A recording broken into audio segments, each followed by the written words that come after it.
It's the Fellowship of the Geek Show, a weekly podcast about comics, the comic book industry, and other geek pop culture. Music courtesy of Manny the Martyr. And now, on with the show!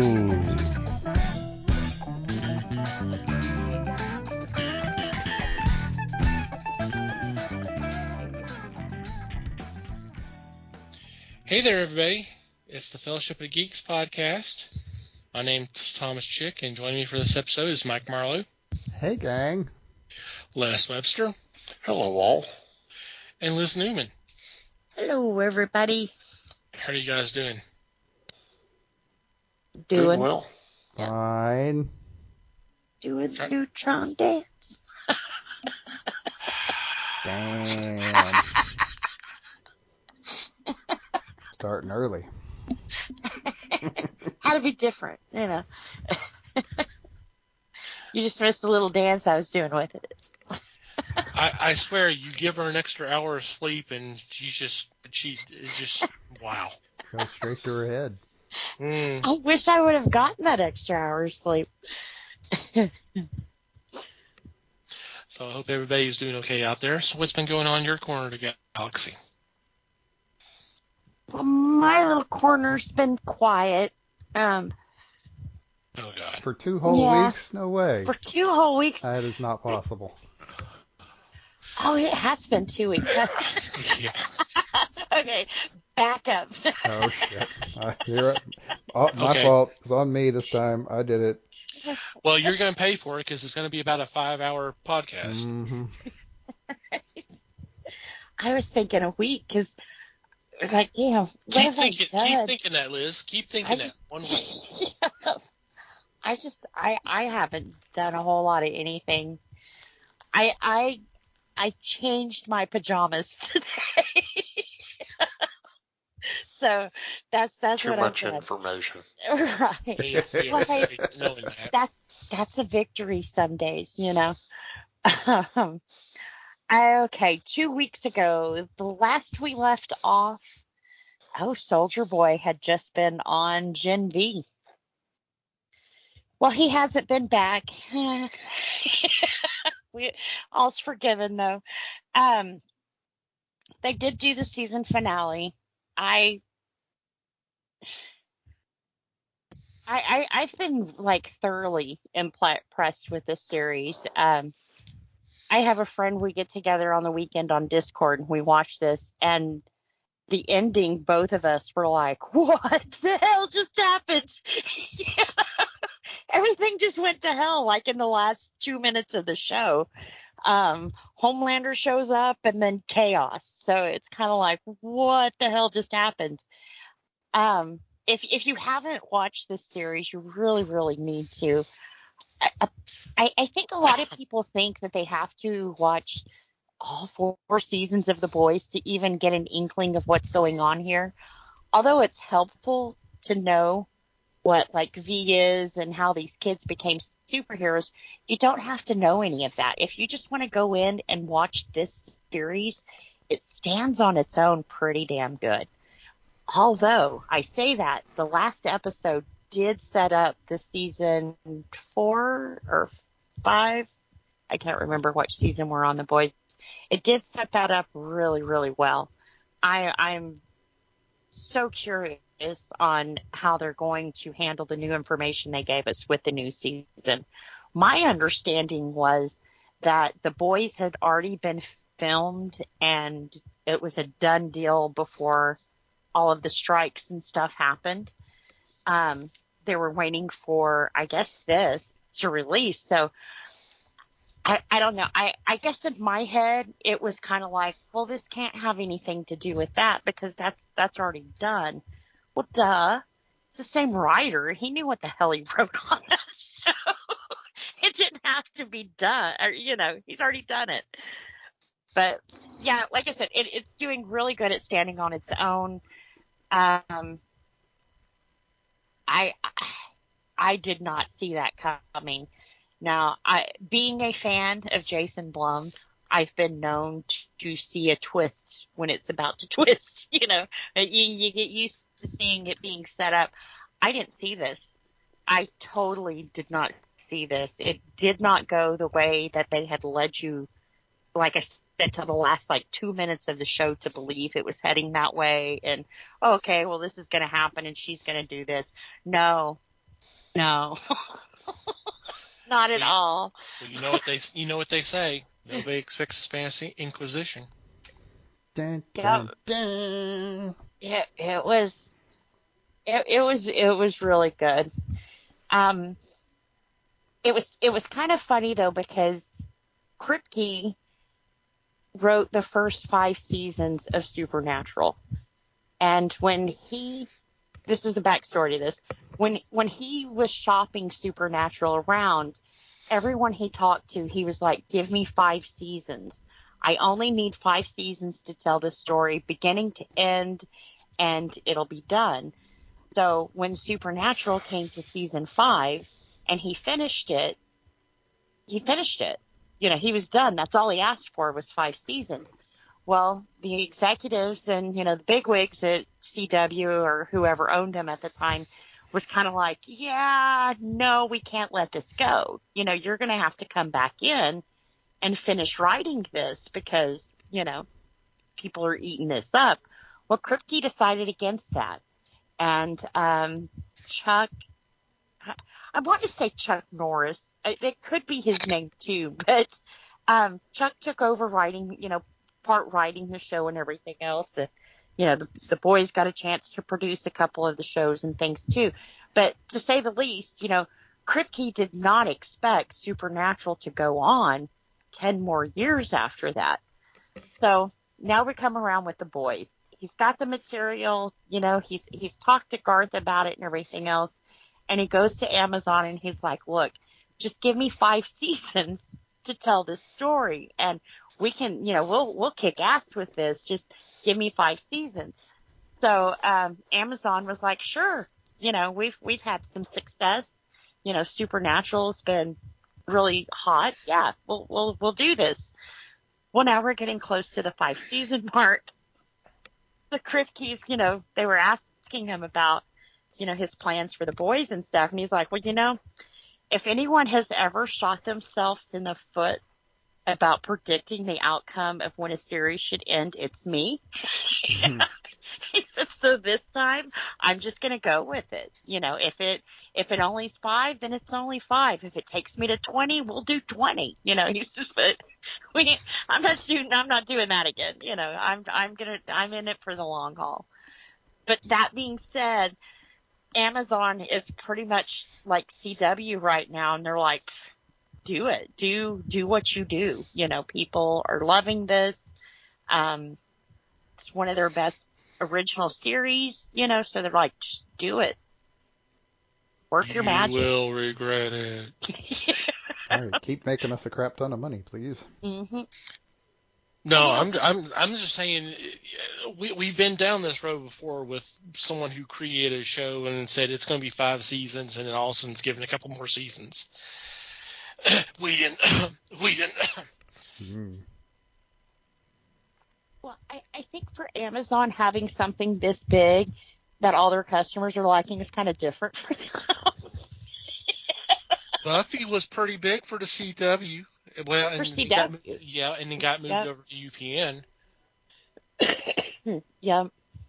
Because UPN says, okay, we'll give you a couple more seasons.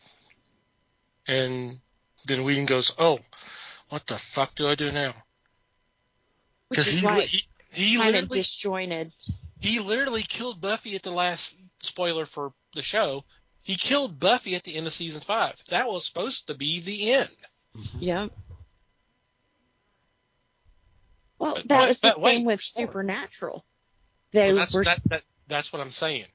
Yeah. The creator had a 5-year plan. Yep. That was his vision. That was his vision. And no, everybody comes up and says, no, we want more. And obviously it worked better with Supernatural than it did Buffy. Right. But, that's my problem with some of this stuff. If you have like a set story, and you goes, this is it, and then all of a sudden, toward the end or after the end, all of a sudden you're going, well, let's just do it over because I don't have anything planned. Oh God, that can go anywhere, and usually not well. Yeah. Right. More often than not, it doesn't work. Yeah. Season 6 Buffy. Need I say more? Nope. I'm with you 100% on that one. Yeah. It was kind of weird when they brought her back. It was, but, and they did. I thought they did a nice job of making it as awkward as they could. Yeah. For everybody. Yeah. Oh yeah. Yeah. Now if it pushed Willow off to be Dark Willow. Darth Rosenberg. Yeah. Yeah. Emo Willow. Ooh. Yeah, and with Supernatural, I mean, I love my boys, and this is not trash talking at all, but the first 5 seasons is actually the best. And honestly, I wish they would have kept the ending at least the same way that Kripke did, because at least it was Sam dying and not Dean. Dean got to go live happy with Lisa, which that's the way it should have been. I know it sounds bad, Sam died, yeah, boo-hoo, but Damn. Wow. That sounding worse the more you talk about it, honestly. Right? Well, Yes. But that was the agreements and the steps that he made, the choices he made, and what had to be done was Sam dying, or not actually dying, but going to hell. So it was a bittersweet, yes, but that's the way the ending of a show should be. You don't quite like it, but yeah, that's the way it was supposed to be. Rebar to the head to Dean, that was bullshit. That was total bullshit. He deserved a way better ending than what he got. But when Jensen saw the script for that, the first person he went and talked to was Kripke. And he was like, look what they're doing to me. And at first he was like, oh, this is bullshit. And then after a while, Kripke was like, but wait a minute, it could work, For one, this is supernatural and nobody really dies, or it would be supernatural, but yeah, it's damn it, dude, take the out. You've got an out. Go. Yeah. Stop trying to hang on to this. It's been 15 years. Let it go, man. Yeah. Yep. And I know that COVID changed a lot of things, and it did change the way that they wanted to wrap that show up. And yeah, I understand that to a point, because if you watch the rest of that, if you watch the whole season, the episode right before the finale was where they should have ended it. They were happy. The world was at peace. They were eating pie. Dean got a dog. I mean, it was just amazing. That's the way they should have went out, No, but instead they had to come back for one more episode and stick rebar through Dean's head. No, that was bullshit. That it was stupid. All the things that this guy has been through, and rebar takes him out. He has gone toe to toe with God, and rebar takes him out. It's just, so. Yeah. There so might hopefully be an Chuck opinion near in the there boys. somewhere. Well, yes, I mean, I honestly think that most Supernatural fans, it was never a particular episode. It was Sam and Dean. It was the love these two brothers had for each other, and that was Supernatural. Not the monsters, not God, not Lucifer, Crowley, none of that. The whole thing was built around what a brother, the links that he went to hell and back for his brother. And to us, that was the show. It was never, vampires and werewolves. That was cool, but the main thing was these two guys and the bonds they had. Not too many people have that. So Gen V's pretty good then, huh? Yeah, but I'm hoping I'm hoping this will be different because, like you guys said, after they've reached the end of their story, where do you go? Well, he's got Garth with him, so I'm sure Garth can pull out a couple of stories that maybe he had back in the back of his head, or a few things that he had kicked around that he didn't quite think would work in print. So what about Wayne? Party on, Garth. Like what? Totally. She's like, huh?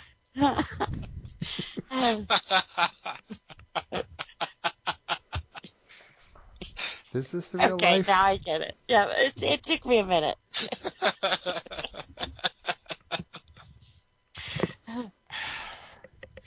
But Genevieve, it did end, and on the same night, Invincible Season 2 started. Ooh, I don't know how I'm feeling about this one yet. I loved the first season.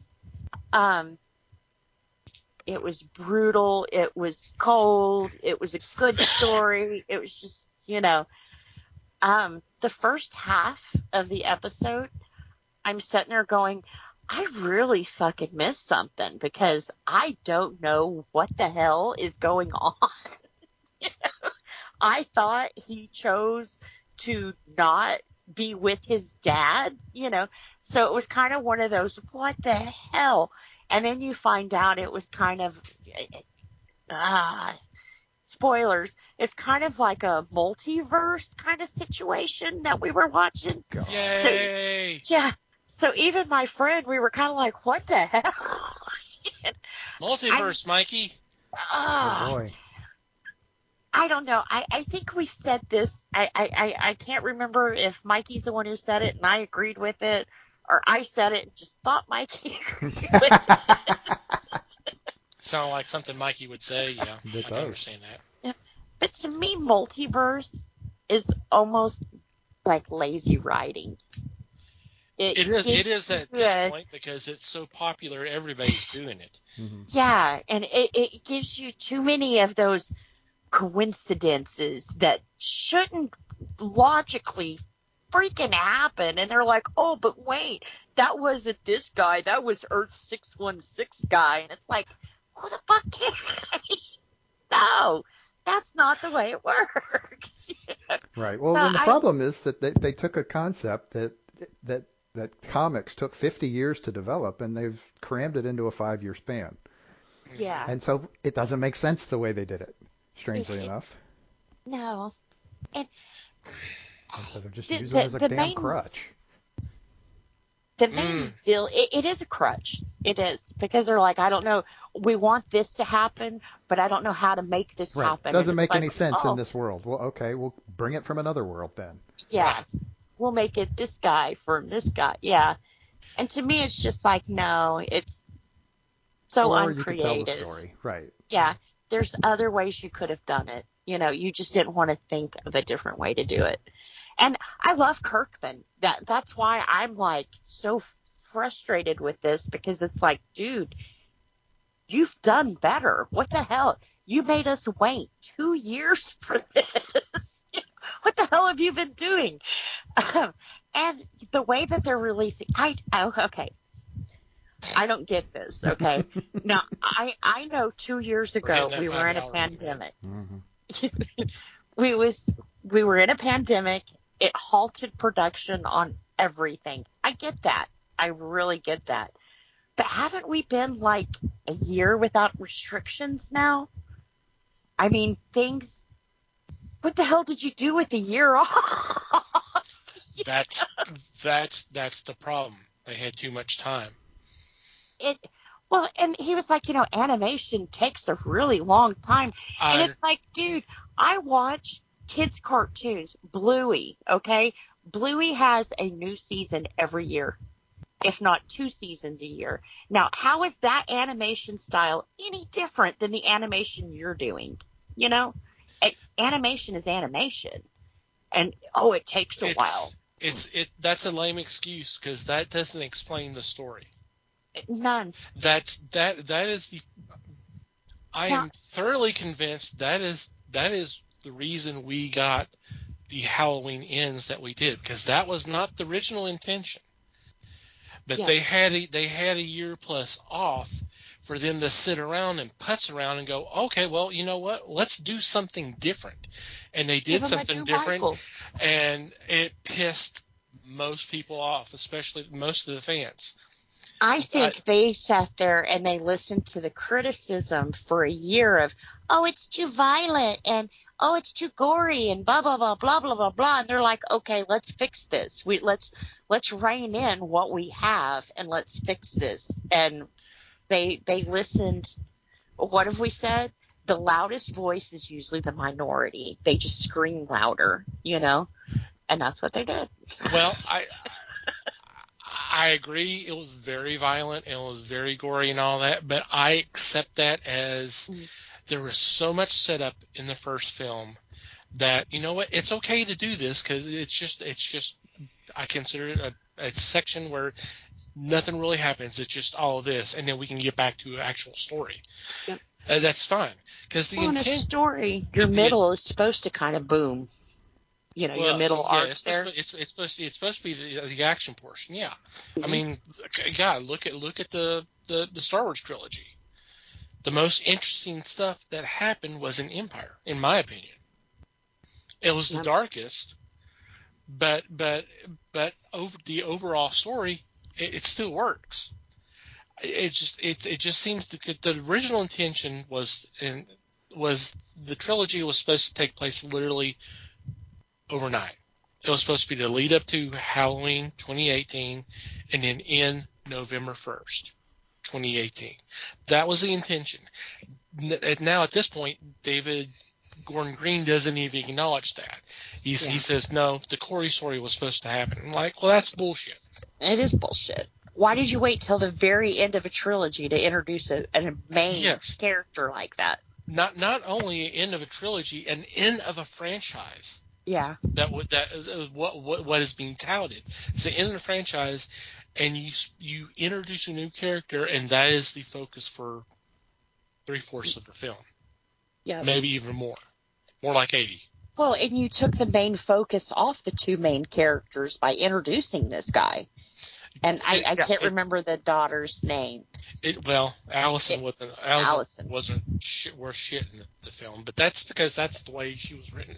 You blame that on them as well. But they turned them two into the main characters when actually, end of a franchise, I tuned in for Laurie and Michael.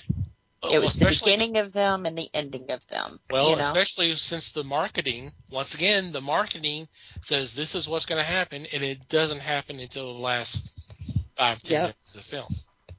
Like, okay, yeah, you know what? We've got a film here, and we're almost running out of time.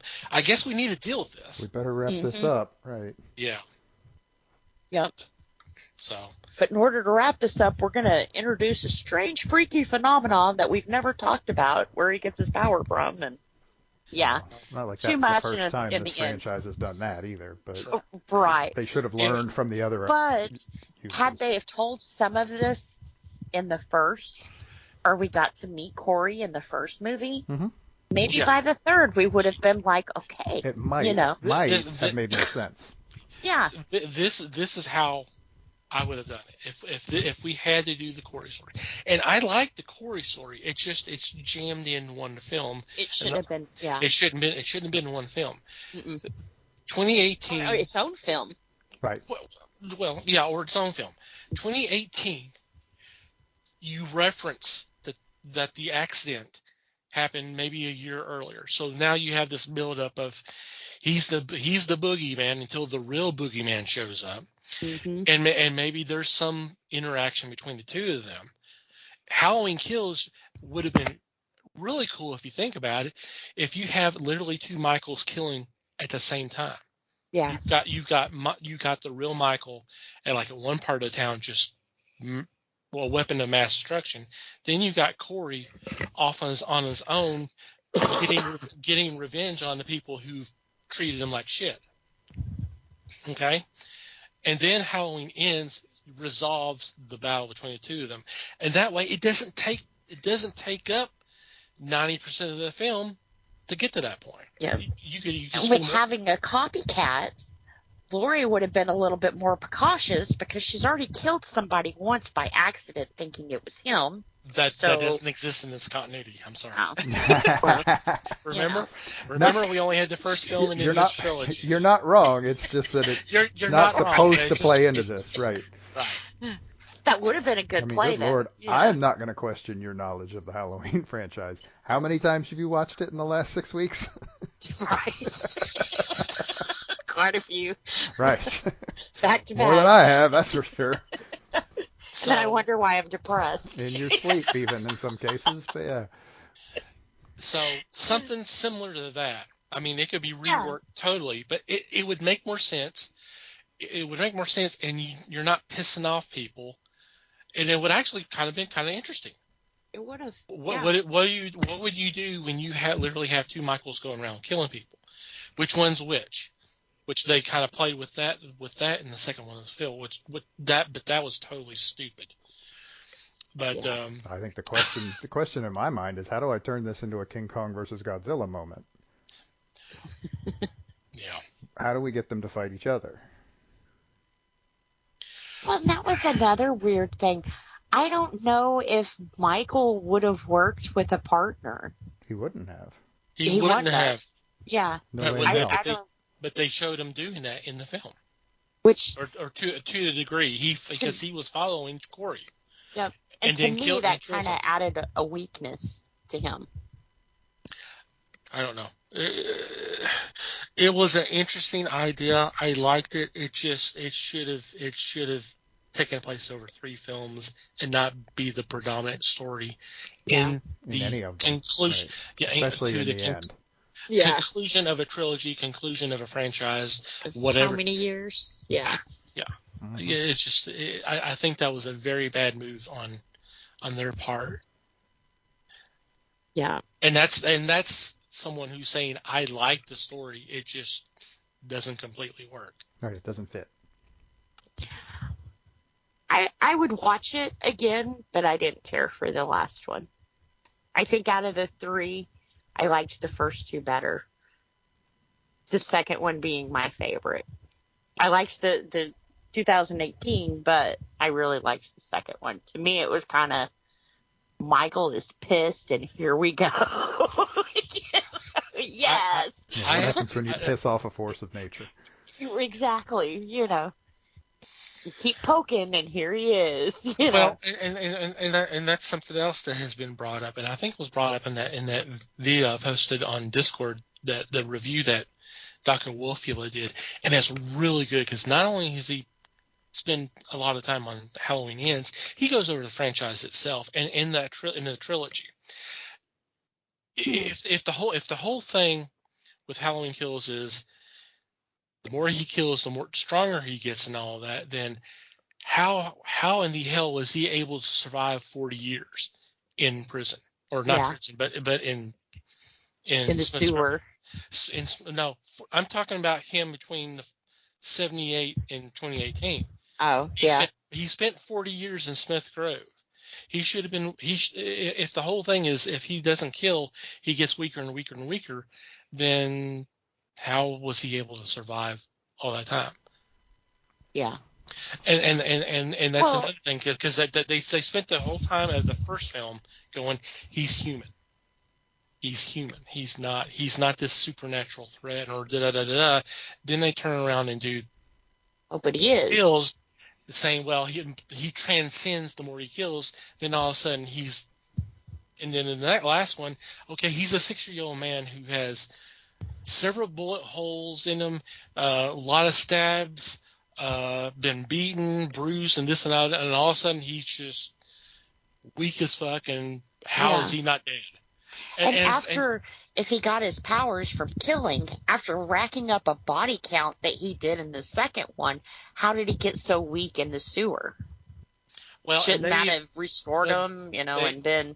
Well, they mentioned that there was. If you go back and watch it again, which I know you won't, but if you look at the background and all that, you see like billboards of missing people, and they're Yeah, trying and to they said some homeless people had and gone homeless missing down there. They're trying to infer that Michael has been killing these people, and supposedly that has kept him alive somehow.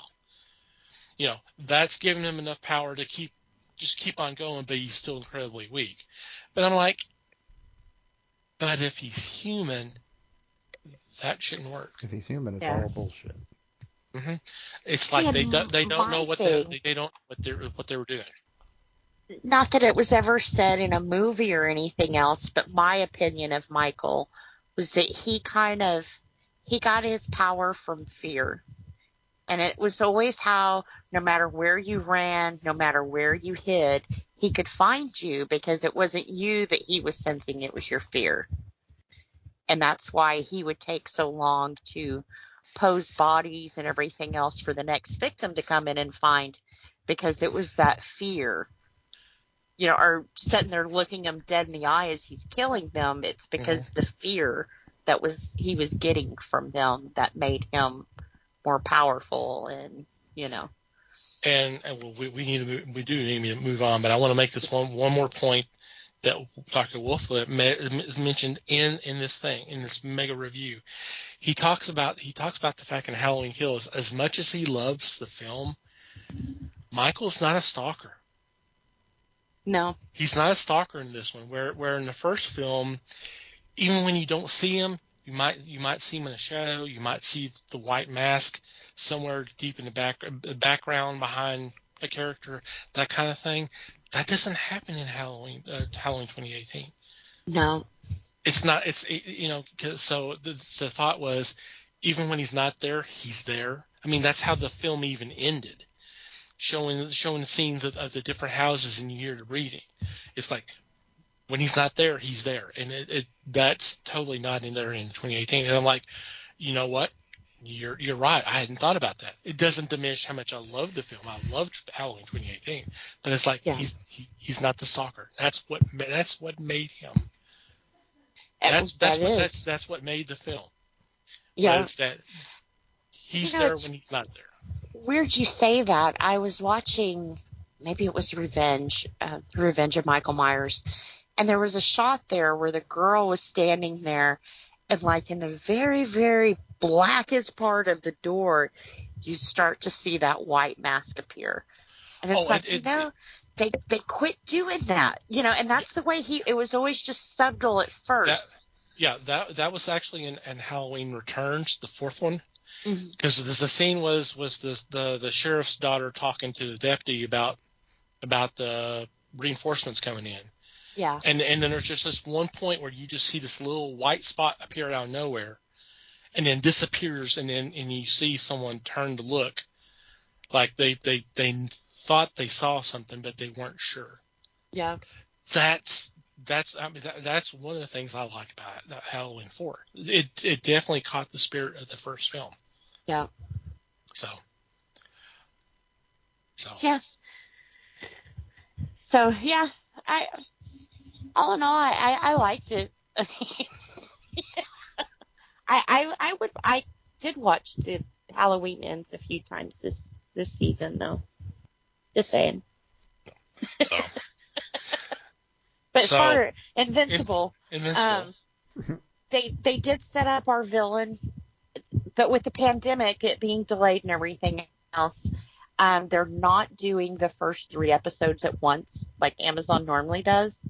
They're doing it 1 episode at a time.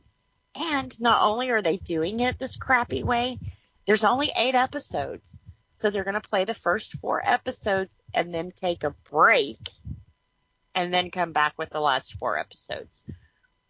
You've made us wait 2 years and it's still not done. Why not just let us wait a few more months, get it done, get your shit together? They're not saying it's not done. They're saying they're going to make you take a break in the middle. Yeah, it's crazy. Because they're going to make, they're making it that way. When episode 4 comes out, it's going to be a big event. That's or 5 or whatever. Right. Yeah. Just remember, Rocky Horror Picture Show, anticipation. I hope I'd make it to 4. Because the guy that they have now, he's kind of like a brainiac kind of guy, and No, I'm not. you got less interested. Yeah, I don't know. It's weird, and if they're doing it in the style that they did the first episode, where half the time you don't know what fucking dimension you're watching, I'm really not going to stick with it because I don't like that. I don't like that at all. and speak about multiverse. I just read this the other day. Count yourself lucky. We almost got a Halloween film where we had a multiverse of Michaels. Oh man, no. And I'm like, don't you know rule what? it out. Don't rule it out. It still could happen. Yep. And Wow. I'm like, part of me goes, you know what? I may watch it. It may be shit, but hey. I'm right there with you. Hey, we'll watch maybe it it'll together. be entertaining shit like Jason X. Yeah, Who knows? exactly. Right. Well, remember, we almost got Michael in space, too. I'm like, okay. Because I saw some video, and it's like, oh, it's going to be so cool. It would have been so cool because Michael will be in zero G killing people. I'm like, No. not necessarily. Right. Or not. Yeah. Let's not do that. Hmm. I mean, everybody else has got a space film. I mean, hell, the Leprechaun had one. That was actually, as bad as that was, that's almost as entertaining as Jason X. Almost. Almost. They had Jason X on a few times. And I was telling one of my friends about the Friday the 13th thing and how they just got their rights back from the courts and they're going to start doing things. And they're like, well, you know, what made them take the rights away? I said, I don't know. I said, I guess the last movie was crap or something. Well, the last movie comes on. Do you know who's in the last movie that I said was crap? Jared Padalecki. Yeah. So I'm thinking, oh shit, man. No, not only him, but oh god, what was her name? How does that shoe taste, Liz? Right? God damn, man. I mean, and watching it again, it's not bad. It's not a typical camper kind of movie, but you know, it wasn't horrible. It wasn't the best. Not only was Jared in it, but Daniel Panabaker. Yes. Caitlin from the Flash series. And I'm wanting to say that Jared's now wife, Genevieve, was in that. I could be wrong.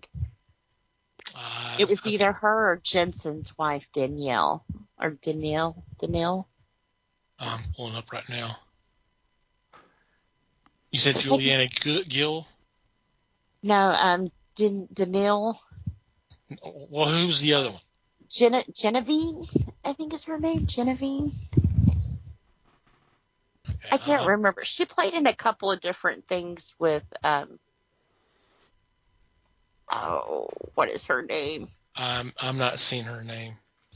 I could just have the face wrong then. Yeah. Amanda Rigetti, Juliana Gill, Guill, Willa Ford, America Olivio. That's most of the female. And I forgot about this until I saw this. Nana Visitor voiced Mom. She did the voice for Pamela at the beginning. Cool. So. Pretty cool. All right. Anything else? Nope. That's all I got. Like I said, I hope they change it up, but you know, we shall see. Mikey.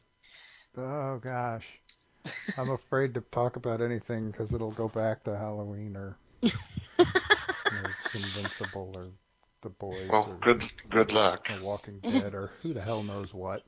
Which reminds me, we need to take some time to figure out how much we need to charge Jared for all this PR. Oh shit. But go ahead. Jared, I was about to say Jensen, man. Well, I'd be in his debt. Both of them. No, no. We're gonna build Jensen. Oh, Here- yeah. We're pumping the hell out of you, boy. You owe us. He'll love that, and so will his lawyers. But anyway. Mm-hmm. Oh, maybe we As long can as get it doesn't say that on the restraining order, we're cool. maybe we can get Liz those metal bracelets after all. Who knows?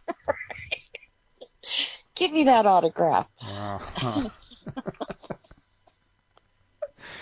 Oh gosh. Well, fortunately, I'm not taking a page out of Liz's book. I'm actually taking a page out of your book, Tom. Ooh. I went back and started rewatching something that I haven't watched in a while. Cool. I started rewatching The Red Green Show. Oh, there you go. Ah. I thought about that. Yeah, it may take a while. There's something in the vicinity of 300 episodes of this show. Oh, wow. Oh Yeah. yeah, it was on for 15 full seasons. I was about to say it was at least 13 years. Yeah. Yeah. Wow, I didn't realize it had that many. Mm-hmm. Oh yeah. And it's fun too because the first few seasons you might not recognize unless you remember watching them when they first started showing them in the U.S. down here. Because it's a very different format. Mm-hmm. They changed the format significantly over the first probably 5 or 6 years. By the time they got to there, it had settled down and they stuck with that format for the rest of the 15 seasons. But yeah, some of the early seasons are kind of fun because they're a little different. Yeah. Be interesting to see how they work. They are very obviously way lower budgets because they were basically shoestringing this on their own. Right. Because it was a couple of years before they got like actually accepted on TV networks. Steve Smith tells a story in one of the interviews I've seen, where they realized that they weren't very early on, that they realized they weren't going to get basically picked up as a network show. So instead they bought like a half an hour of ad time and basically made the show and put their own ads in. Or I don't remember if this was the beginning of Red Green or if it was something they had done previously, but yeah, it's a really interesting and funny story.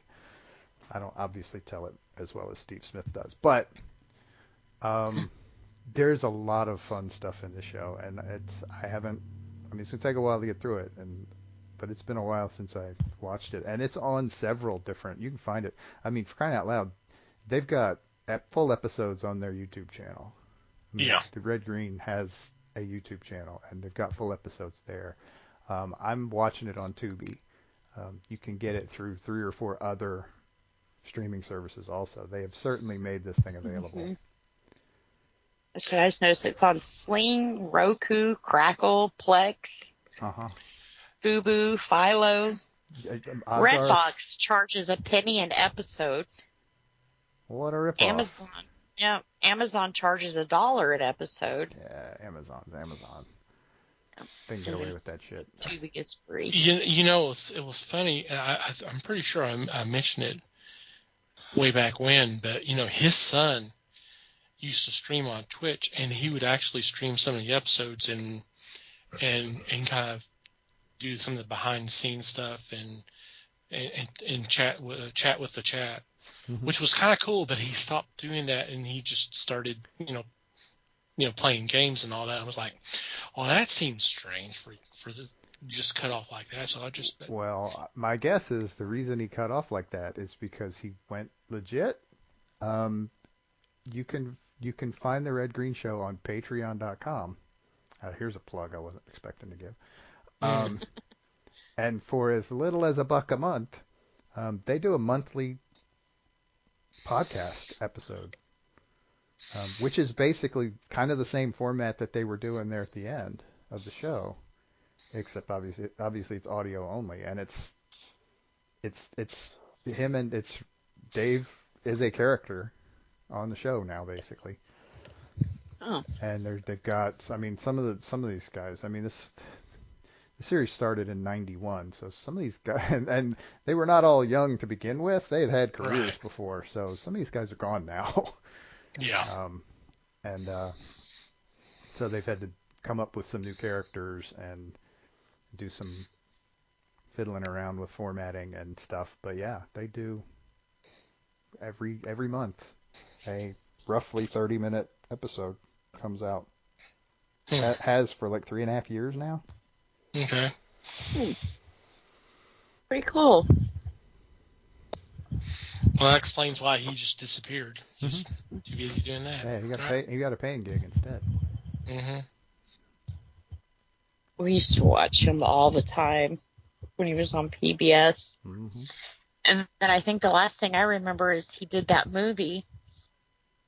And then I don't remember seeing him again after that. The movie didn't go over real well. I watched it. I liked it. I have not been able to find a copy of it. If I remember correctly, I watched it. I had to basically rent the DVD from Netflix back when they still did that. I have not been able to find it otherwise. But yeah, I thought the movie was pretty good. I mean, it was a long episode of the Red Green Show. Yeah. But hell, I like the Red Green Show, so that works for me, On right? at the end. Nothing wrong there. Ready. They say it's on Sling now for free. The movie. Mm-hmm. Interesting. I don't have Sling. I'll have to see if you can get a Sling account. And the movie's called Duct Tape Forever. Yeah, Duct Tape Forever. I'll look into it because I signed up to look at some of the what they offered for live TV. So I'll look for it. Look it for you, Mikey. Cool. I don't think I have a Sling account. Oh, but I clicked it and it let me go right to it. Yeah, I was thinking you might still be able to watch it. You just don't have an account. Yeah. Not a big deal. Is Sling free or? Well, I mean, not everything. I mean, it's just like anything else. You know, some of it's free, and then some of it you have to pay for. Okay. Usually, the stuff you really, really, really want to watch, you're gonna have to pay for it. That's cool. But I was looking for alternatives since I cut the cable and All right. looking at all have as many options as you can. Mm-hmm. Yeah.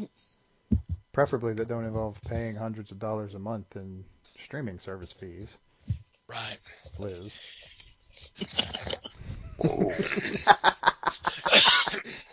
I'm thinking about cutting a few of mine. Oh, cool. Yeah. I'm sure you'll make the right decision. Yeah. I was checking his IMDb account, and there was a movie I thought that he was in because it was on Mystery Science Theater 3000, and they were making jokes about it. But the way he looked and all that, they were also doing Jethro Tull jokes. So, but I can't remember what the name of the film is. I'm not seeing it here.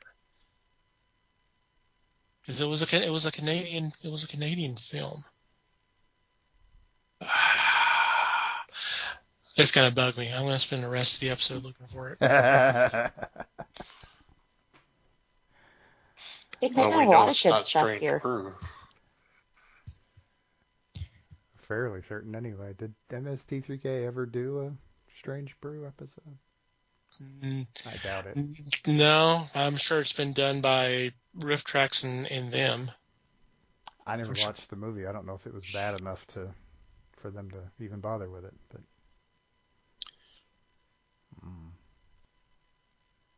Anything else? oh gosh, no. I don't want to add to this any more than I have to.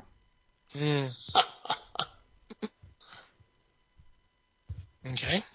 Les? I located another channel on YouTube called, let me think of it, I want to say Fanboy Flicks. This is another criticism channel that looks at old movies and gives their opinions. The host has a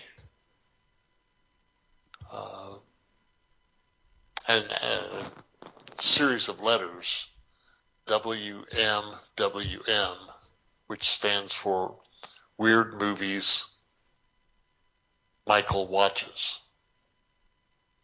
Or Weird Movies with Michael. Sorry. Yeah, Weird Movies with Michael. Where he gives a criticism of a movie. And of course, this gives me a new list. Movies like Hideous Sun Demon,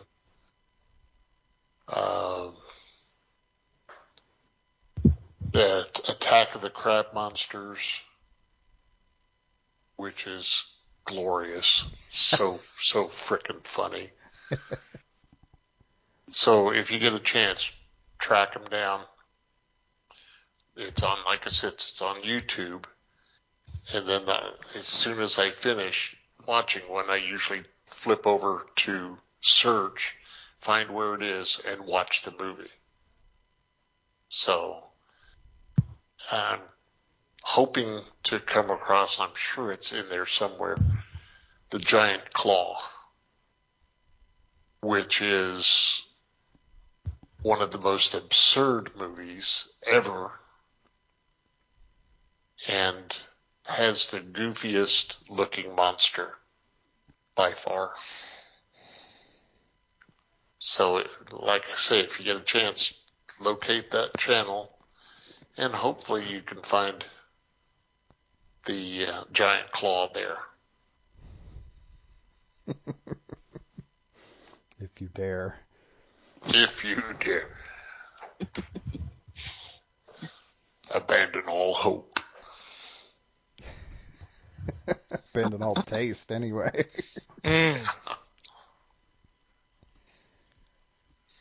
Cool. But that's about it for me. Cool.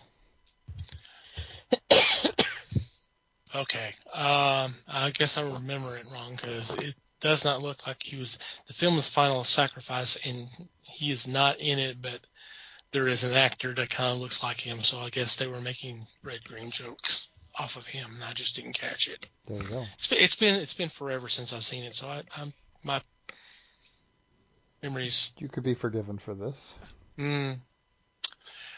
Okay, for me, I kind of stumbled back into the scammers circle, some of the scam baiters and all that.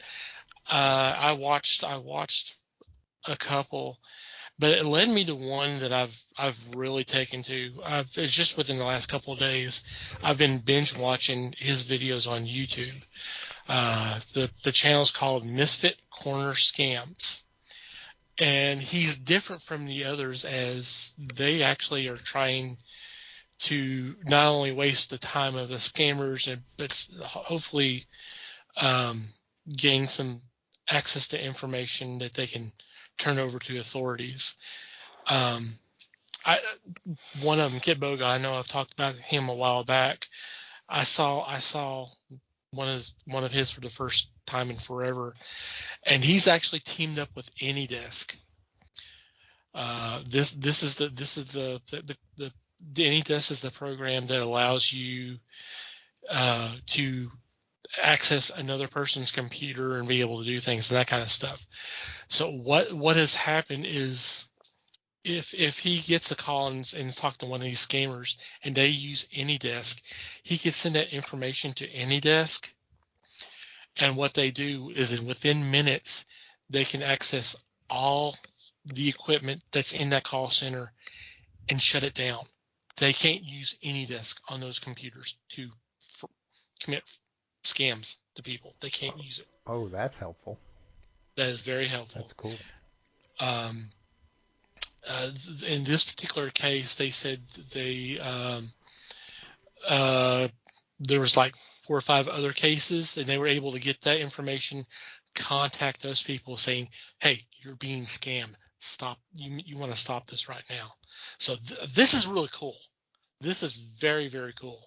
I didn't know they could do that, but man, you get that, and then you get UltraViewer and some of these others. If they start doing this, these people are fucked. they're gonna have to do some. They're gonna have to create their own software, which they're not that bright if you've dealt with some of these people.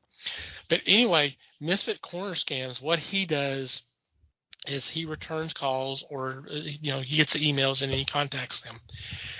And his ultimate weapon is logic. So he basically, they go through they're reading their script, and then he starts questioning them. Okay, well, you said this. Why did you say this? You said your name's so and so. Who are you working for? What's the name of the company? How come you can't tell me that? That kind of thing. There was one where I think it was dealing with back brace or something like this, and I'm pretty sure I just talked about that before airtime.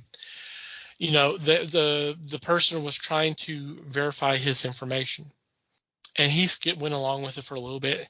Then she asked for his date of birth. He says, "Well, why am I doing this? You have all the information there on your screen." And this conversation went on for a little bit, and she says, "Well, actually, sir, I cannot see your date of birth." He says, "Then how the hell can you verify it if you can't see it?" There was another one where they said, "Hey, you can get back brace, free back brace. There's no problem and all that. Just need to verify your information." And he says, "Well, who are you talking to? There's 3 people that suffer in this household that suffer from back pain. Who are you wanting to talk to?" And it's just stuff like that. And he goes along with that. He goes along with that conversation, and he verifies the information. He quote unquote verifies the information. It's all made up. Matter of fact, his home address and he tells you to every other episode or so that he gives them is actually an address for a homeless shelter. Nice. So, But in this particular case, they were saying, "Well, what's the name of your doctor?" It's like, why do you need to name my doctor? And they go through some bullshit explanation, basically saying that it was going to be between the scammer and the doctor deciding what benefits he should have. And it's like, you don't have that right. It's me who should be making that comment, and I don't want you talking to my doctor. And that's what got the whole thing hung up. It's like, I'm not going to tell you a doctor's name. We're just stop this here. But he is funny because there's very few times that he loses his cool, but he has a couple of times, and I don't blame him. I've fucked with these people too. It's really easy to do, but it's really funny. I mean, I found them a couple of days ago, and I've been binge watching the hell out of it. And the videos are anywhere from 2 minutes to maybe 15 minutes because it depends on the call. And there's some cases where he may put 2 or 3 calls together because they're just so short.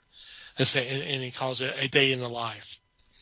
But he's a really cool guy, and I love what he's doing. I mean, he's basically just giving them hell, which they deserve. It shows you how stupid they are and how much they don't know the language. They don't know English. They know enough to be able to read the script, and they do a half-assed job at that anyway. But it's really fun to watch. I highly recommend it. So you'll get a laugh. Plus, the fact you'll learn some stuff because there's some scams that are, he tries to keep on top of them, but I mean it's all the same thing. It's the final expenses. He gets a couple of warranties. Of course, now being the time of year, it's going to be Medicare, insurance, TV services, that kind of stuff. I mean, they were telling him they're going to update his boxes, but to do that, we're going to have to charge a $600 deposit. But you'll get that money back in about 6 months. He's like, fuck that. Come get the boxes. I'll just watch regular TV. And then he got talked down to about 279. He's like, no, that's still too much. Then it got talked down to 150. No, I can't do that. Finally, he got the scammer to say, well, you know what? You're such a good customer, and all, I'll pay it for you. Here's the kicker. I didn't tell you guys this. Spectrum's not available in his area. So they're telling him he's late on his payments and we're going to shut down your account and all that kind of stuff. It's not available where he lives. He doesn't have it anyway, right? Mm-hmm. That's good. So. I bet he didn't mention that until the end either. No, he didn't even tell them that. He just lets them go. He gets them to hang up on different things. It's no, that's something he shares with the viewers of the YouTube videos. Sure. That I don't have one. So. Well, and it's useful to know kind of what kind of scams are going on at any given time anyway. So. Mm-hmm. I mean, even if you don't find stuff like that funny, I mean, it doesn't hurt to watch a few just to sort of see what kind of scams are out there. Yeah, just to kind of, well, I mean, so you're aware of what's going on and make sure that you and others are not falling for it. Right. Exactly. One of the stunts I pulled on one of those, and I'm going to try to wrap this up because we got some stuff to talk about. It was for TV services. I answered it, and I went a couple of minutes with TV services. I was like, which company are we talking about here? I finally got him to commit to he's with Frontier. And I said, oh, well, you need to update your records. I've been with Spectrum for about 3 years now, so I don't. So you've been wasting your time. I'm sorry about that. Click. Oops. He guessed wrong. Well, the sad thing is that I think in retrospect, I think the more I played with these guys, it got my number on other sheets and on other people's radars, because it's like the phone calls just skyrocketed after that. And I'm like, well, you know what? It's fun fucking with them, but if that's the consequences of doing that, I'm not going to do it anymore. It's not worth it. It's not worth it. So definitely check it out. It's worth the time. Okay. For this week, we are going to be talking a little bit about a character you probably never heard of. It was one I had not heard of till I stumbled across it some time ago. And it was a short-lived comic. It was from Magazine Enterprises. We talk about generic name for companies. Magazine Enterprises for a publisher. Woo. But we're talking about also late 40s or early 50s, that kind of thing. The character is Funny Man. And the significance to Funny Man is he was created by Jerry Siegel and Joe Shuster, the men who brought us Superman. There's really not a lot of information now about the character and how it was come up and created and all that. I would love for someone to actually kind of come up with, do that and do a book, because obviously this was an attempt to not only stay employed, but maybe have the character kind of take off a little bit and try to get some money, as opposed to what the hell's going over DC and the millions they were making off their character. So with that, let's talk a little bit about Funny Man. Yeah, I mean, for one, these all 6 of all episodes. Listen to me. All 6 of the issues are available. Are they on Archive? The Internet Archive? They are on Comic Plus. Oh, there we go. If I'm not mistaken. Let me double check that. Yeah, so they're track downable for sure. Yes, they are. It's comicbookplus.com. Just go to the website and just do a search Funny Man. All 6 issues are there. Yep. And since I started blah blah, I'll just jump in first. Okay. I thought these were really interesting. It's fun because you can definitely see early Superman in these stories. I mean, these are clearly the guys who created both characters. Right. It's clear as day. This is definitely Siegel and Schuster. And this character this character has I mean, this is almost self-parody. Yes. Because I mean, obviously your main character is not a journalist, he's a comedian. And he's not an alien, he's just dressing up in what's essentially a clown costume. Yeah. I mean, not even a particularly elaborate one, but that's fine. It looks cool on paper. It's great. And they started pretty quickly coming up. I mean, he's got the attractive sidekick, and he's got the grouchy old cop that he's dealing with, which, I mean, where the parallel is there, who can say? But, and it's definitely a different bent because it's an awful lot of slapstick instead of going out and punching things. He's going out and he's throwing banana peels under people and crashing into things, and it's honestly pretty funny stuff. Especially given, I mean, the language is a little funny because, 1948. Right. They were trying to sound hip and cool even then. I mean, these guys are probably in their 40s at this point anyway. But overall, I thought it was a lot of fun. I mean, it's a lot to binge. Mm-hmm. But that's probably just me being very kind of anti-binging. Binging is not good for me.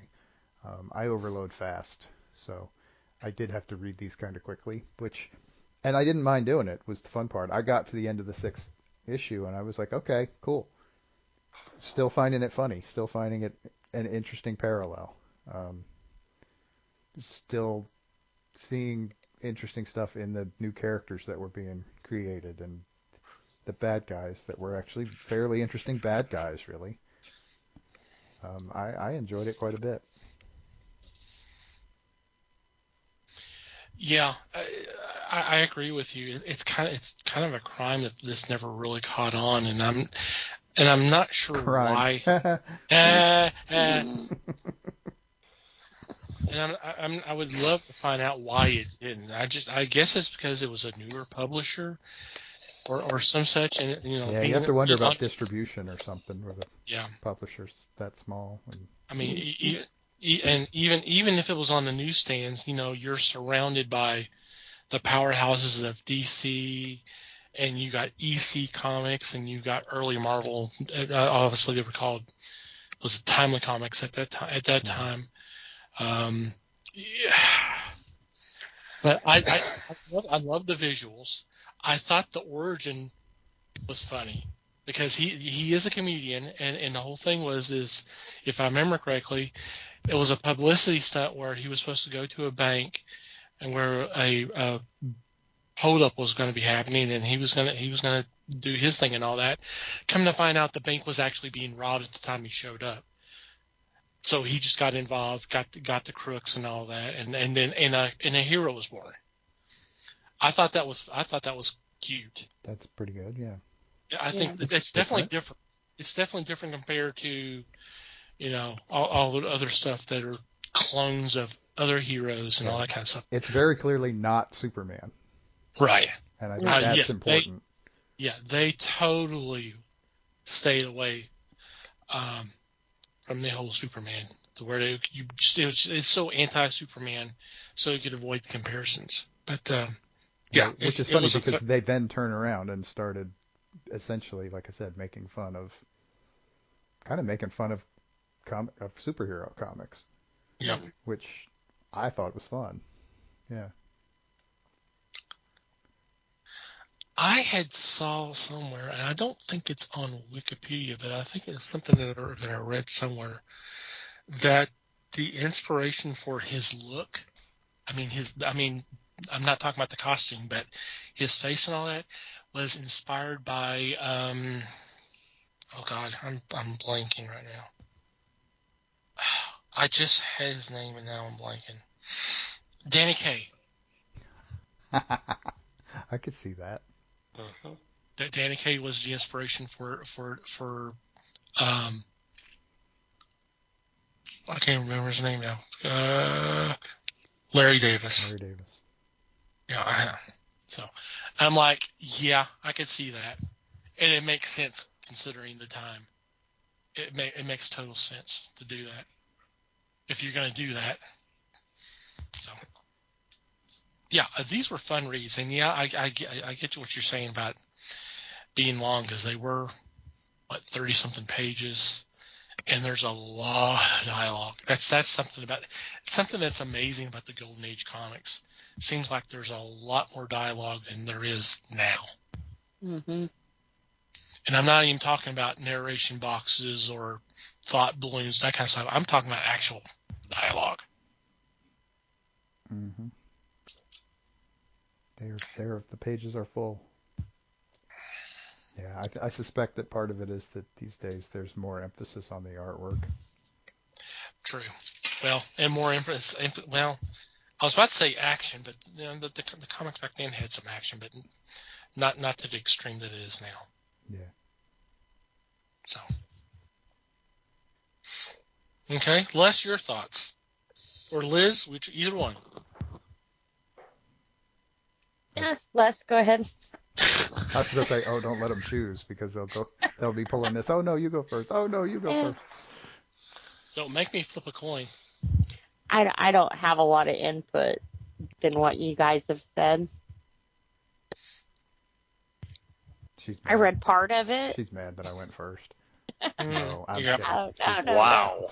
No, I'm kidding. I'm kidding. Pretty self-important, aren't you? Me or her? We talking about? Kidding. I read part of it. I don't know. I put it down a lot and never really went back.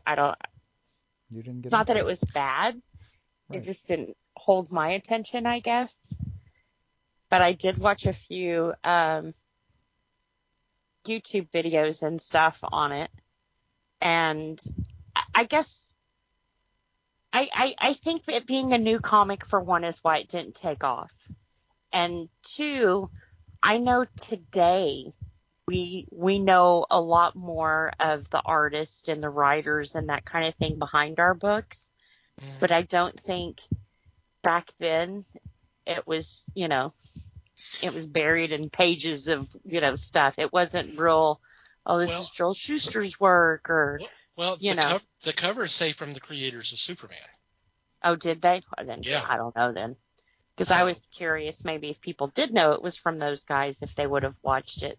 Yeah, I mean, I agree. Or watched it, listen to me.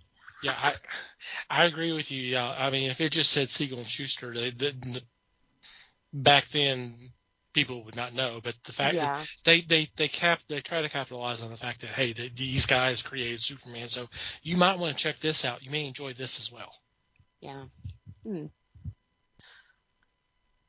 I'm not sure though, because I don't want to come off bashing, because it wasn't bad. I guess, there's just certain things I like reading and certain things I don't. It definitely fit the tone and the style and everything else of the comics back then too. The jokes were kind of ha ha ha. Oh, right. They were especially dumb jokes in this book, because that was part of the deal. That was the shtick. That was the shtick, yeah. Right. And if that doesn't appeal to you, that's fine. No worries. Right. Yeah. Yeah. And like I said, yeah, And we also got to remember this was also 1948, 49, somewhere around there too. So totally different time. Yeah. As to now. So, yeah. And then, like you guys were saying, some of the language too. Oh, yeah. Like a tittle. What's a tittle?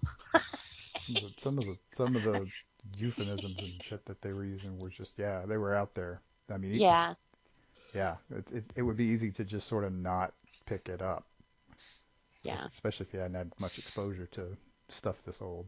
And this is old. But I think anything that's ever, even if it's a toe print, left a mark in the comic world, definitely deserves to be looked at, especially by these two. They had a pretty big I'm just toe sad print. it didn't capture me a little more than it did. And that's okay. Yeah. I mean, I guess part of it too, I haven't really been in a ha-ha kind of mood, so She laughs as she says. yeah, Yeah. I was about to say. I laugh. Yeah. But this is the Liz awkward laugh. It's cool. The trademark Liz awkward laugh. That's why I know As everybody opposed- else loves this. Ah, that's fine. How far am I digging here? Ah, you're fine. You ain't said nothing that doesn't make sense yet. It's all Yeah. good. And like I said, coming off of Superman, was pretty shitty what they were done there. I'm sure a lot of that wasn't publicly known either. Oh yeah, no. I mean, part of why they were doing Contract something like rights. this was because they couldn't work at DC because lawsuits, Yeah. Mhm. even at this early age. Yeah. So yeah, that was the whole deal. Yeah. That's why they're out doing something different. And then I was reading some of the comments on these YouTube videos, and they're like, oh, they really played into the stereotype. And it was like, oh, dear God, do they not realize these were Jewish creators? You can't. Oh, my goodness. So, yeah, I don't know. I didn't really see it as stereotypical. So I didn't see where the offense came from. Yeah, you're not the type of person that's looking to be offended all the time. So, Yeah. there's that. Mm-hmm. Mhm. When I think too,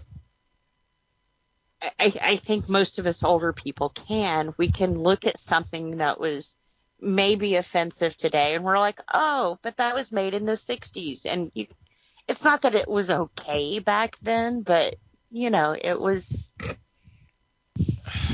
It was a lot more common, and it was Right, it was a not sign of, as, the times It's a sign then. of yeah. So, it was not as frowned upon. I mean, right. they had to pick on somebody. Yep. Why not let it be a racial stereotype? Yep. I mean, right? Like you said, it wouldn't happen as much now because you're a Now, lot more sensitive. We know about it. better. But, Yeah. Yeah, then it happened. Um, And something that's funny to someone can hurt someone else's feelings. So,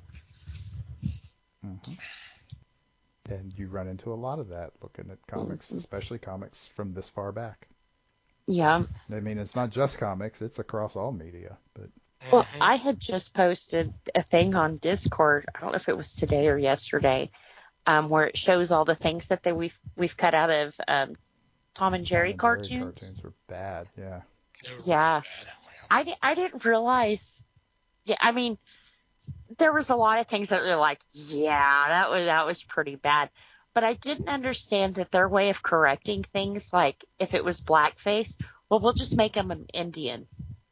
Well, how's that any different? That's You know? yeah. So it was kind of, but the one that I kind of thought was weird was Mammy Two Shoes. I didn't know she was the servant.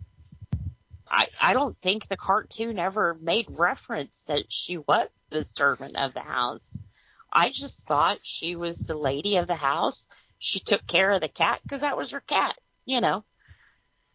But I didn't see it as a racial thing or, I kind of think it's racial saying that a black lady couldn't have owned a home back then, but, I don't know. Just Well, my pieces. the part of that is the voice, because Yeah. it sounded like a It was, stereotypical very hard on the stereotypical Stere- accent thing. of a servant, of a And black I servant. went back and I with the points that they made on that, Mm-hmm. and I don't think I ever saw the ones where she was talking that way. I maybe they corrected that by Oh, the they corrected it 70s, 'cause 80s, or there was one of them I saw a couple, I don't know, 2, 3, 4 years ago. It was one where they involved her, and she started talking, and it was a modern voice, and it threw me off. I'm like, what the hell? Yep. Because it wasn't that stereotypical. And she kind of sounds similar, because I think that video I posted kind of touches on that. She sounds real similar, but they took out the sass, I guess. You know, on it kind of thing. Yeah, you know, toned it Yeah, down, they did. right. Yeah. So it was. They toned down the stereotype. Yeah. Yeah. And see, and I guess as a kid, I didn't really see that I was a country kid. I would have yelled at my cat that way. Mhm. Well, I mean, I didn't either as a kid, but Yeah. but that's because I didn't know any better. Right. I'm did the cartoon ever make reference that that's what she was? If Well, it I Or mean, was did it so, just a it was behind the- the scenes It was- kind of thing? It was, you know? it was, yeah. I don't know if it was ever openly stated. I don't think it was openly stated, but it seemed like it was kind of. I've always thought she was a servant, and I think it was because of just the clothes that she was wearing. Yeah. That was kind of yeah. That's because I thought she was always a servant. See, and I guess for me, my mom, we would go and we'd clean the church during the week. You know, Dad being a preacher and all, you got to keep the church clean. And Mom, that's, put the rag around her head and put the apron on and everything else because you didn't want your good clothes dirty. So I guess even the way she was dressed, I didn't really see that as, she's cleaning the house. Mhm. She was, It's understandable. Yeah. But if you go back and watch some of the ones where there was, I think they later changed it to a white couple. yeah, The wife is never dressed anything like that. no. She's got the classic 50s. Well, she does wear an apron every skirt and once in a pearls. while, But not the she's kitchen apron. yeah, she's Barbara Billingsley. Mhm. That's what she looks Straight like. off of Leave It to Beaver, yep. Whereas the other one, the Mamie character, was based straight off of, oh crap, what was her name from Gone with the Wind? Yeah. Won the Oscar. I'm blanking on her name, but yeah. Yeah, I could see her face. That character. Hattie. Hattie McDaniel. Yep. There you go. Thank you. Yeah. Yep. Straight rip off of her. Mm-hmm. But yeah, I thought that was kind of funny that was some of the complaints on this comic too, though. But it was like, really? That's interesting. I didn't even know there were YouTube videos about this. I didn't Clearly, either. I didn't do enough research. There's a few. I'll see if I can post you some of the links. Yeah. I'm just curious if they even did anybody just try to do a book about him. I didn't see any actual books done. There's a couple of articles on them. I think one that you had shared with us Holy for shit. the show. First thing that pops up, Siegel and Schuster's Funny Man, the first Jewish superhero from the creators of Superman. Mm-hmm. Came out in 2010. There you go. So there is actually a book. I'm going to have to check that out. And I can get it by November 11th. I'm going to go ahead and get this. Dang. We're recording on the 6th, folks. That's why. That's the reference. Cool. So there is one. So that's awesome. That is cool. Mm-hmm. There probably needs to be more. I think it needs to be analyzed more. But what do I know? And to me, didn't he kind of remind you guys of Archie? I don't know if it was the red hairstyle that he was in or just a dopey look. I didn't think of it at the time, but I think you're kind of right. I think I can see the resemblance a little bit. Could be his dad, I mean, when did Archie Comics start? It wouldn't have been in the time frame. It wouldn't have been that far off.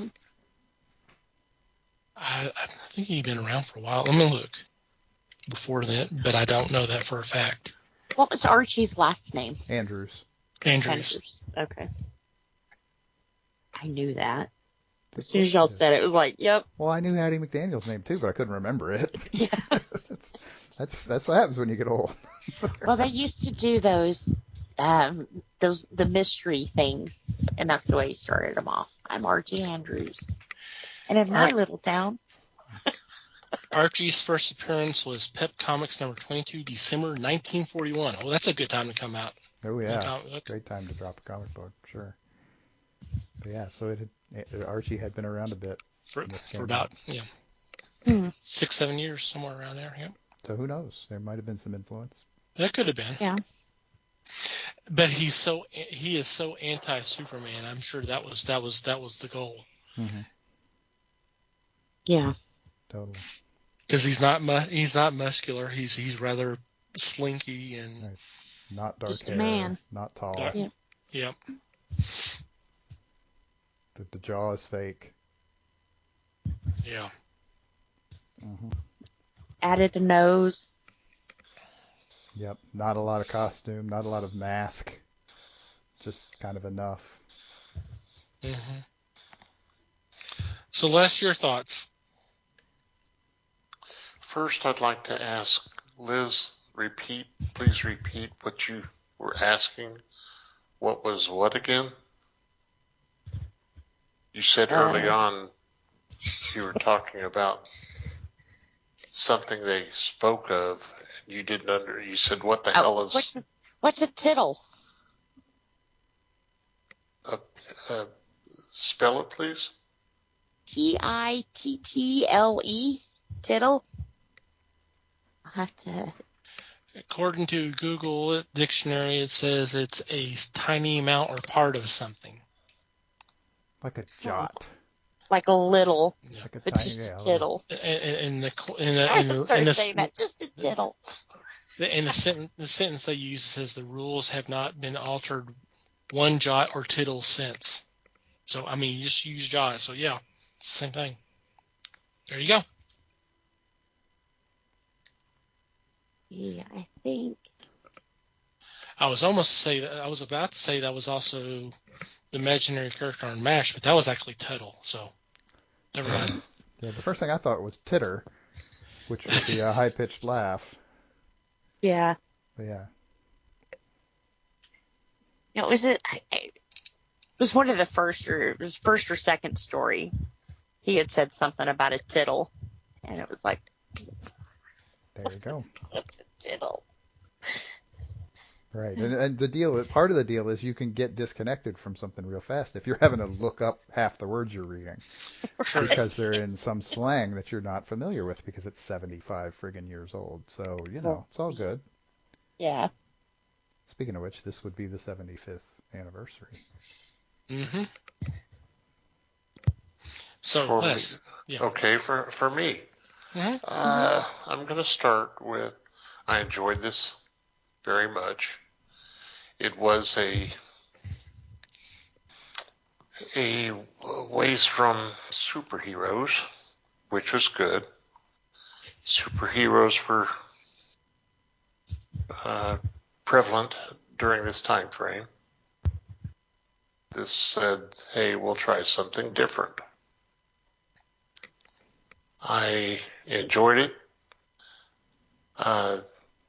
They did something in this that I really miss, and that is the prose story. Comics used to have prose stories every issue. Mm-hmm. And I think it was because possibly that was because that way it could be considered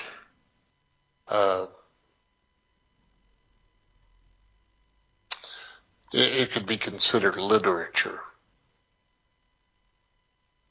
That way they weren't being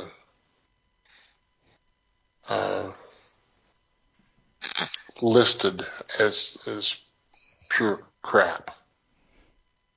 They had some value to it. You couldn't just pigeonhole them as quote unquote comic books. You could legitimately call it a magazine. Yes. Yeah. Which would probably been a different price than a comic book. I'm sure the comic book was lesser in cost. I enjoyed this because they also, to me, instead of Archie, it made me think of the Spirit. Oh yeah. The Spirit would tell stories, or the stories were based on his exploits. Yet there was enough story in this to make it viable for those that wanted not only a story, but a story that had meaning. There's a lot of reference to the characters rather than just saying, well, or making you think, well, this guy has these powers. Nothing can hurt him or whatever. This made you think about the ideas of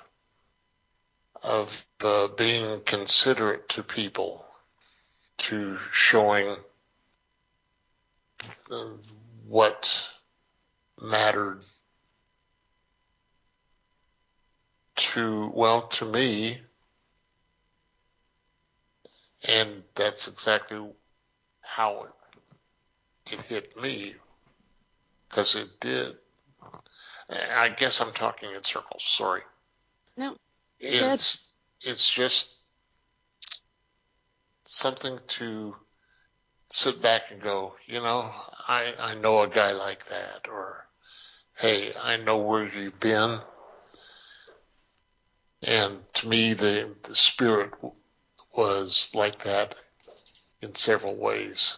They would always have a special episode, or a special comic, special week, where the comic was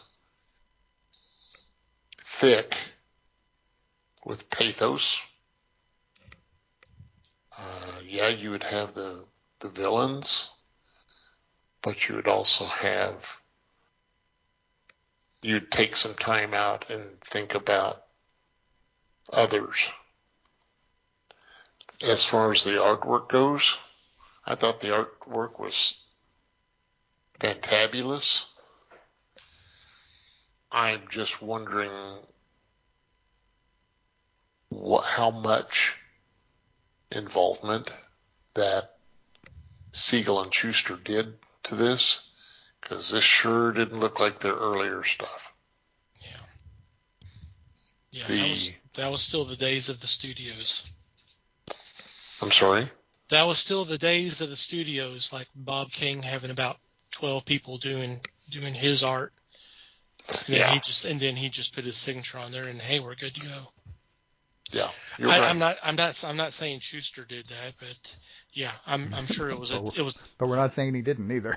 Right. Yeah. Because the all but one woman was spectacular. The one woman that wasn't, you would probably turn your nose up anyway and go, oh my God. Leaping lizards. Yeah.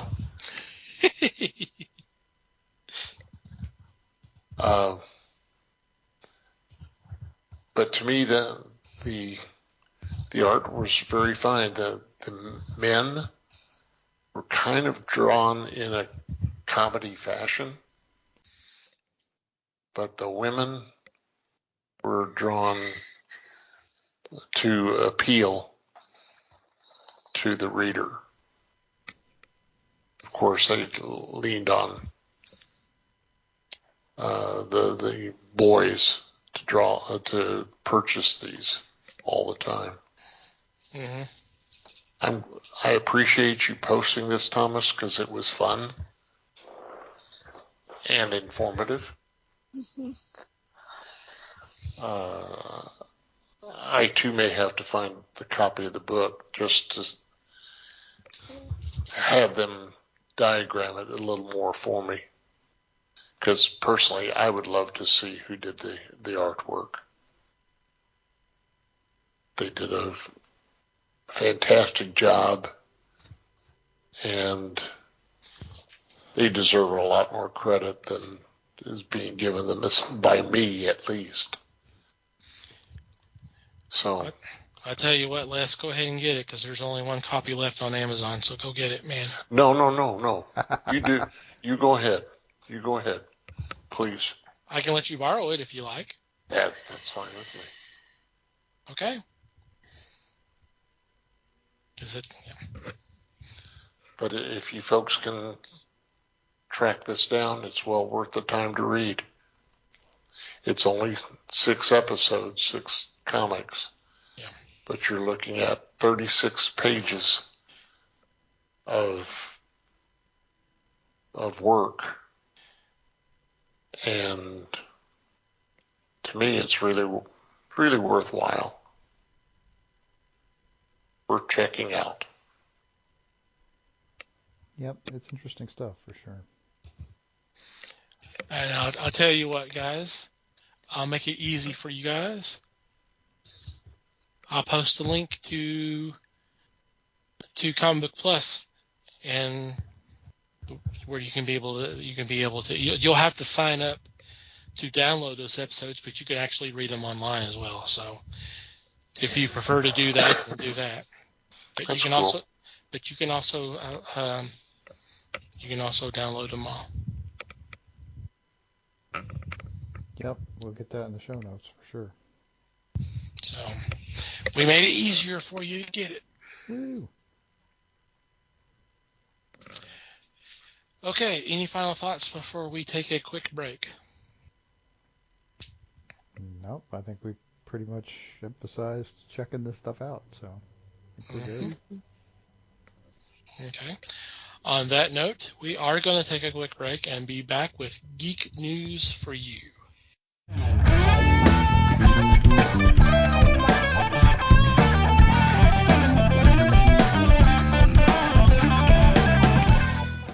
And we're back, and it's time for Geek News for you. In this segment, we bring a couple of news items to the table for discussion. And this week, it is Les, myself.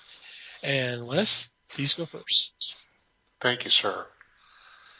I'm looking at a posting from Screen Rant. They have an article concerning the best standalone comics in the DC universe for new readers. These titles are pretty diverse in the attitude they show. You have James Robinson writing JSA, The Golden Age. DC, The New Frontier by Darwin Cook. You have JLA, Teen Titans, The Technus Imperative. And the reason I bring these up is there are really fine books here, such as Kingdom Come by Mark Waid and Alex Ross, which is truly spectacular to see and read. In Crisis on Infinite Earths by Marv Wolfman, George Perez. Although these are really good books, if you don't have a knowledge of DC characters, you may be scratching your head and wondering, what the hell am I trying to get into? There are some of these stories that will bring you up to date, but the last two I mentioned are a little bit overwhelming if you're a new reader, as they claim for this article. I would recommend first the article, and then second, start reading some of these storylines. Of the 10 listed here, I think I've missed 2. So they're involved, but they're gripping. There are a couple of things that will really want to bring you deeper into comic books. And of course, that's what the collections are doing. They want you to read more. So to me, if I look at this, the first thing I want to read is the JSA Golden Age. James Robinson just molds this into such a good storyline. And it does carry a lot of weight moving forward to the other titles. So if you get the chance, I recommend it highly. It's just fun reads. Well, and another one I see on this list is Justice League International, which we did an episode about. Yes, we did. And I believe we've also talked about Crisis on Infinite Earths, too. Yep. So, yep, there's some important stuff in here. Mm-hmm. Pretty cool list. And if you're into the later stuff, the Deceased is pretty amazing. That's where DC decided to put their own killers and zombies in. Where could that possibly go wrong? Mm. It worked for their opponent. Yeah. Well, technically, I'd say DC did it first with Blackest Night. Because remember, most of their core were zombies, or reanimated zombies, or reanimated dead people, whatever. Was that before Reed Richards found the zombie world? When was Blackest Night? Who's this Batman y'all speak of? You mean Black- Lenny? Blackest Night was back in 2009. Well, that came after Marvel then. Marvel came after Marvel Zombies. Well, when Reed Richards first found the zombie world, that was in one of the issues of Fantastic Four. Okay, well, I mean that was. It's neither here nor there. Well, and for the record, Marvel Zombies was 2005. So Okay. in both cases, they were first. So. Okay, cool. Yeah, it's a very good list. Totally agree. We will have it posted for you. Mm-hmm. Yep. Yep. Have it in show notes, but we'll also have it on the website. Just go to the Geek News tab. Everything will be there. Yep. Okay, for me, I want to talk about a documentary that's going to be premiering just about the time this episode drops. It's going to be really close. It's going to be November 14th. It's going to be on Paramount Plus. And the reason why I'm bringing it up because I thought it has a different viewpoint of a very well-known event in American history.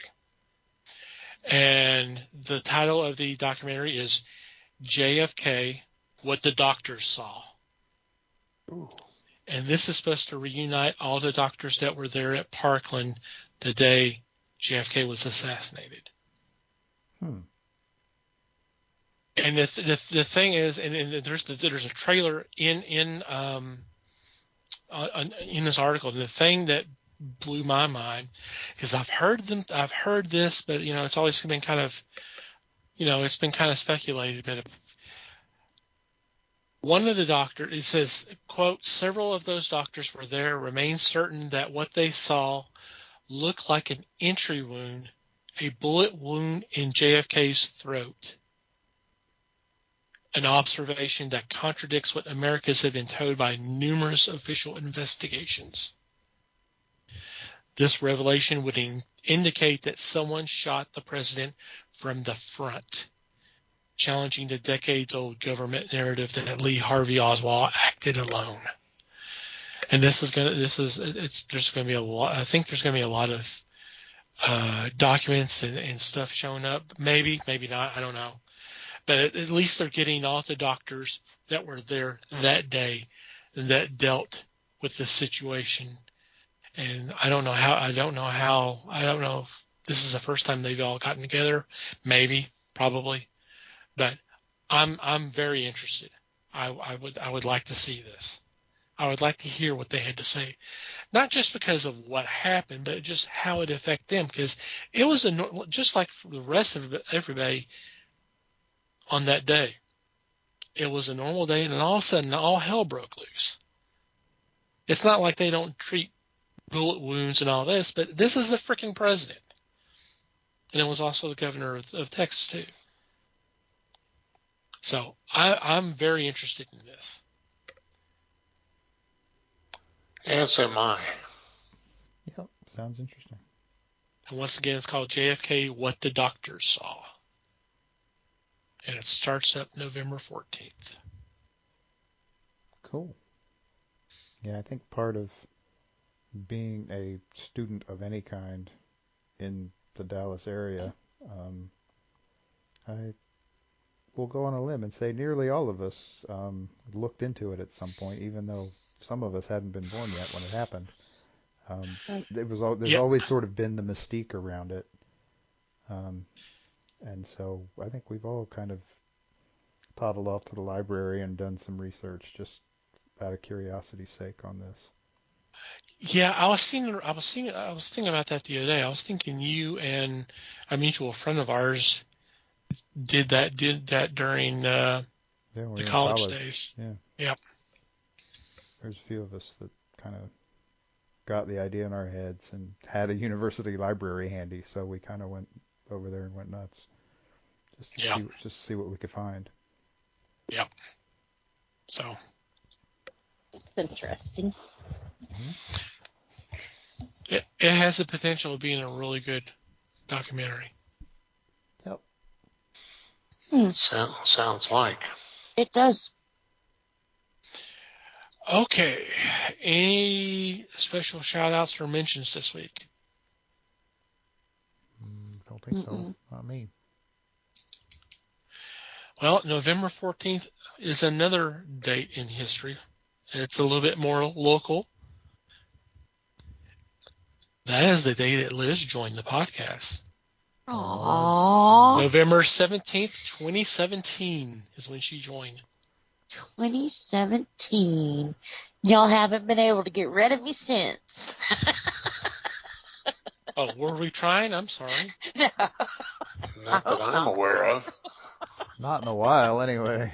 Y'all know you can't quit me. Hell no, we'll get the Jensen treatment if we do. Jeez. Right?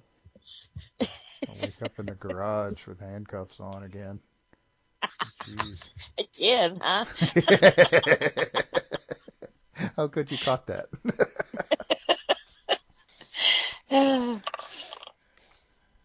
That's pretty awesome. I had a lot of fun.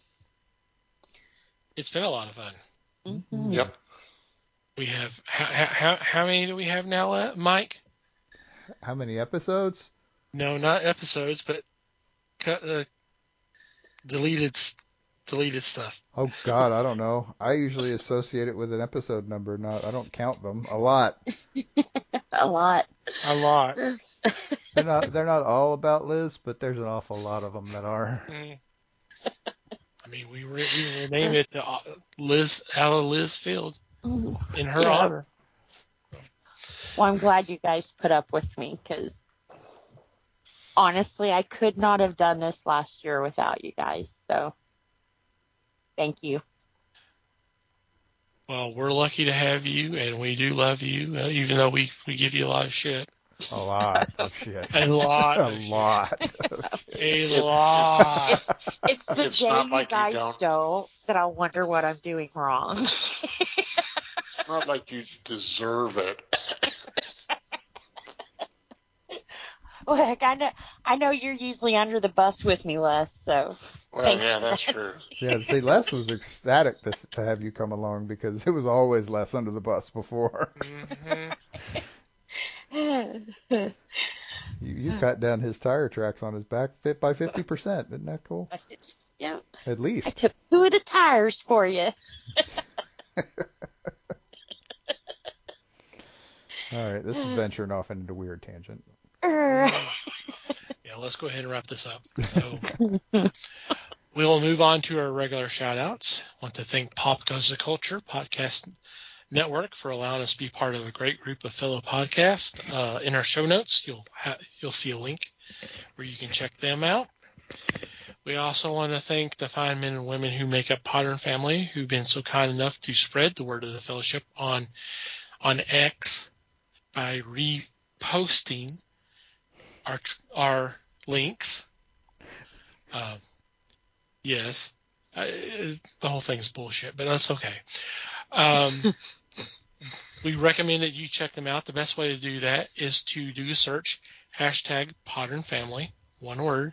Just scroll through whatever catches your attention. Click on that link and download the episode. We hope you have a great time listening to them. We want to thank Manny DeMar for supplying music to our podcast. In our show notes, you can check out their music as well. And finally, you, dear listener, thank you for downloading and listening to today's episode. We value your feedback. Any comments, questions, suggestions, complaints, observations, what have you, please send them our way. Email at thefellowshipofthegeeks.net is our email address. Or you can go to the website, click on the About Us tab, and there is a contact form that you can fill out there. We've made some mentions of it, but I didn't actually go out of the way to talk about it. But we do have a Discord that's available for everybody to join. It's free to sign up. It's free to download the app in any app store. We post a lot of news items, stuff for discussion, stuff to laugh at, all the kind of stuff. There is a section where you can fill out your comments there as well. We do have an invite on our front page, www.thefellowshipofthegeeks.net. Just go over that again. Social media. We're on Facebook, The Fellowship of the Geeks, Instagram, X, and Hive Social. We're at Fellowship Geeks. If you like to follow our personal X account, Mike can be found at Mikey Geek. Liz can be found at LN_Geek. Les may or may not be found at Fake Les Webster. And I can be found at TomTCGeek. And from wherever you download our episodes, if you'd be so kind as to rate and review our show, it would be greatly appreciated. Anything else before we say goodbye? Just thanks, everybody. Thanks, everybody. Appreciate you listening. Thanks for listening, everybody. We do appreciate your support as always. Until next time, geek on, my friends.